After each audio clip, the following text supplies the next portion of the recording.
दोस्तों आज से 4.5 बिलियन साल पहले हमारे पृथ्वी की जगह धूल और गैस के कण ही थे जो विशाल स्पेस में फैले हुए थे। पास में ही एक स्टार का ब्लास्ट होता है जिसे सुपरनोवा कहते हैं। इस सुपरनोवा की वजह से एक विशाल शॉकवेव का निर्माण होती है। इस शॉकवेव की वजह से धूल और गैस के कणों में तेजी से गति होने लगती है जिससे कि एक सोलर नेबुला का जन्म होती है। यह नेबुला पदार्थों का घूमता और आपस में पदार्थों और गैसों का एक दूसरे से टकराने रहने वाले डिस्क की तरह थी। इस नेबुला के सेंटर में ग्रेविटी पदार्थों को बहुत तेज गति से खींच रही थी। इसकी वजह से सेंटर में प्रेशर बहुत ज्यादा होने लगी और कोर में हाइड्रोजन गैस आपस में जुड़ने लगे जिससे कि हाइड्रोजन का संलयन हीलियम गैस में होने लगा, जिसके कारण आज हमारे सन का जन्म हुआ और हाइड्रोजन का हीलियम में संलयन का प्रोसेस अभी तक चल रहा है। नेबुला के डिस्क के बाहर पदार्थों का आपस में टकराव हो रहे थे और आपस में एक दूसरे से मिल रहे थे जिसकी वजह से ग्रह और उपग्रह का निर्माण होने लगा और जो पदार्थ बच गए वह एस्टेरॉयड के रूप में हमारे सौर मंडल में एस्टेरॉयड बेल्ट में चक्कर लगा रहे हैं और कुछ एस्टेरॉयड सूर्य की परिक्रमा अकेले ही कर रहे हैं और कुछ एस्टेरॉयड अपने ग्रह और उपग्रह की ग्रेविटी के कारण चक्कर लगा रहे हैं। इन्हीं सारे प्रोसेस के दौरान हमारी पृथ्वी का निर्माण भी हुआ। उस समय हमारे पृथ्वी के फॉर्मेशन के समय पृथ्वी और मंगल के बीच थिया नाम का प्लेनेट चक्कर लगाती थी जो कि पृथ्वी की ग्रेविटी के कारण पृथ्वी से टकरा जाती है जिसकी वजह से हमारे चांद का निर्माण होता है। दोस्तों उस समय पर हमारी पृथ्वी पर उल्का पिंडों का बौछार हो रही थी। उस समय पर पृथ्वी की सतह पर सिर्फ लावा ही लावा थी जिसका टेम्परेचर 1700 डिग्री सेल्सियस था। उस समय जितने भी पदार्थ थे वह लिक्विड फॉर्म में थी। उस समय हमारी पृथ्वी पर न वाटर थी और न ही मिनरल। पृथ्वी अब धीरे धीरे ठंडा हो रही थी जिससे कि पृथ्वी की सतह से भारी धातु जमीन के अंदर जाने लगी जिससे कि हमारी धरती के कोर का निर्माण होती है। दोस्तों लाखों साल तक उल्का पिंड हमारे पृथ्वी पर गिरते रहे जिसमें कि वाटर के क्रिस्टल और मिनरल थे। इसी की वजह से धीरे धीरे हमारी धरती पर समुद्र का जन्म हुआ और दोस्तों इस समुद्र के अंदर मिनरल और तत्वों के एक सही कंपोजिशन के कारण एक कोशिकीय सूक्ष्म जीव का जन्म होता है जो धीरे धीरे अपने आप को विकसित करते हैं। दोस्तों अब हमारी पृथ्वी पर चारों तरफ जल ही जल है जिससे कि पृथ्वी का तापमान ठंडा होने लगता है और पृथ्वी के कोर में बहुत ज्यादा रेडिएशन और लावा होता है। जब ऊपर का टेम्परेचर कम होता है तो यह लावा पृथ्वी से बाहर निकलना चाहता है जिससे कि ज्वालामुखी का जन्म होता है। यह प्रोसेस हजारों साल तक चलता है जिससे हमारी धरती पर स्थल का निर्माण होती है और इधर समुद्र के अंदर एक कोशिकीय जीव अपने आप को विकसित करते हैं और अपने आप को समूह में रखते हैं। यह एक कोशिकीय जीव खाने के रूप में मिनरल और प्रकाश का यूज करते हैं और मल के रूप में ऑक्सीजन गैस छोड़ते हैं। यह प्रक्रिया लाखों साल तक चलती है। इनकी वजह से पृथ्वी के वातावरण में बहुत मात्रा में ऑक्सीजन का निर्माण होने लगता है जिसकी वजह से पृथ्वी के वायुमंडल का निर्माण होता है। दोस्तों जब ऑक्सीजन की मात्रा बढ़ जाती है तब इन जीवों का मृत्यु होने लगती है, लेकिन तब तक जीवन की शुरुआत के लिए हमारे इस ग्रह पर बहुत मात्रा में ऑक्सीजन हो जाते हैं जिससे कि हमारी ओजोन लेयर का भी निर्माण होती है जो सूर्य से आने वाले अल्ट्रावायलेट रे से हमें बचाती थी। दोस्तों उस वक्त में एक समय ऐसा भी आता है जब ऑक्सीजन ज्यादा होने के कारण जल और स्थल में मौजूद ऑक्सीजन लोहे के साथ रिएक्शन करके लाल हो जाती थी जो कि मंगल ग्रह के समान दिखती थी। दोस्तों वक्त बीतता गया और एक दिन ऐसा आता है कि धरती के टेक्टोनिक प्लेटें टूटने लगती है जिससे कि पृथ्वी की सतह पर लाखों साल तक लावा उबलता रहा जिससे कि वायुमंडल में कार्बन डाइऑक्साइड की मात्रा बढ़ जाती है और हजारों साल तक एसिड रेन होती है। इसकी वजह से पृथ्वी का टेम्परेचर घटने लगा। टेम्परेचर इतना घट गया कि पृथ्वी के ऊपर का पानी बर्फ में जम गया जिसके कारण पृथ्वी पर आइस एज आया। यह पृथ्वी का पहला आइस एज था जो कि बहुत लंबे समय तक रहा। इस आइस एज में धरती लाखों साल तक आइस के नीचे दबा रहा। दोस्तों जब आइस एज आती है तो यह बर्फ सूर्य के प्रकाश से नहीं पिघलती है। ऐसा इसलिए होता है कि पूरी धरती पर आइस होती है जो सूर्य से आने वाले प्रकाश को रिफ्लेक्ट कर देती है जिससे कि आइस पर कोई प्रभाव नहीं पड़ती है। लेकिन दोस्तों लाखों साल तक पृथ्वी का स्थल ठंडा होने की वजह से पृथ्वी के अंदर का गर्मी बाहर निकलने की कोशिश करने लगा जिससे कि ज्वालामुखी का निर्माण होता है और इस ज्वालामुखी से बहुत मात्रा में कार्बन डाइऑक्साइड निकलती है जो धरती को टेम्परेचर बढ़ाती है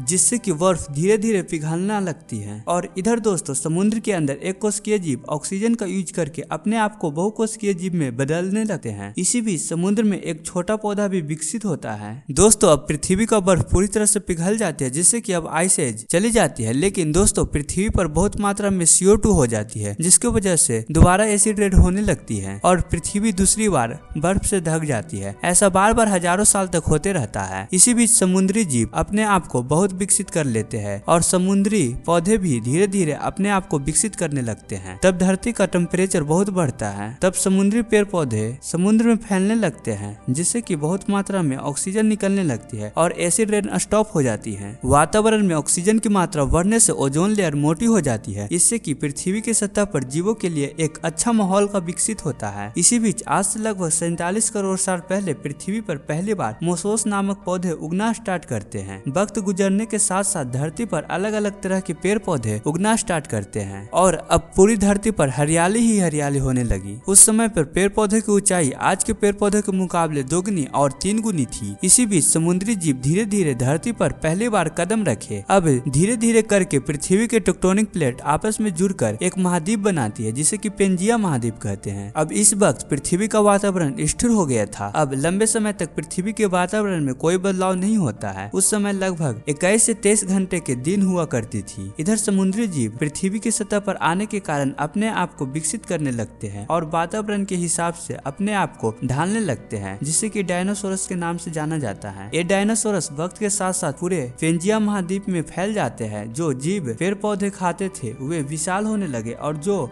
मांस खाते थे वे फुर्तीले और छोटे होने लगे। इस तरह से पृथ्वी पर डायनासोरस का विकास होने लगा। आज से लगभग 20 करोड़ साल पहले पेंजिया महाद्वीप टूटना स्टार्ट हो गया था, जिसकी वजह से पृथ्वी की ऊपरी जमीन ज्यादातर पानी के संपर्क में आने लगे, जिससे कि धरती पर हरियाली बढ़ जाती है और इस समय में हर जगह डायनासोरस का ही राज होता है। स्थल और आकाश में सिर्फ डायनासोरस ही रहते थे। डायनासोरस ने लगभग 20 से 30 करोड़ सालों तक राज किया। उस समय एक और घटना होती है। अफ्रीका से टूटा भारत सीधे आकर वर्तमान समय में तिब्बत से टकराती है, जिससे कि हिमालय पर्वत का निर्माण होती है। इसके वजह से ही आज भारत एशिया महादेश में आता है। एक समय बाद पृथ्वी पर एक बहुत ही विशालकाय एस्टेरॉयड आती है, जो कि आज से 6.5 करोड़ साल पहले होती है। एस्टेरॉयड बहुत ही बड़ी थी। जब यह एस्टेरॉयड पृथ्वी के वातावरण में आती है तब इसमें आग लग जाती है और इसके पृथ्वी से टकराने के कारण पृथ्वी से डायनासोरस का सफाया हो जाता है। जो भी डायनासोरस बच जाती है वह वातावरण में फैले धूल कण के कारण मर जाती है। इस तरह से पृथ्वी पर डायनासोरस का अंत हो जाता है। उस समय हमारे पूर्वज धरती के अंदर बिल बनाकर रहते थे, जिसके वजह से वह बच जाते हैं और आगे चलकर उनका ही राज होता है। तो दोस्तों आज की इस वीडियो में इतना ही। अगले वीडियो में हम धरती पर इंसानी जीवन का शुरुआत किस तरह से और कैसे हुआ इसके बारे में जानेंगे। तब तक के लिए आप अपना ध्यान रखिए।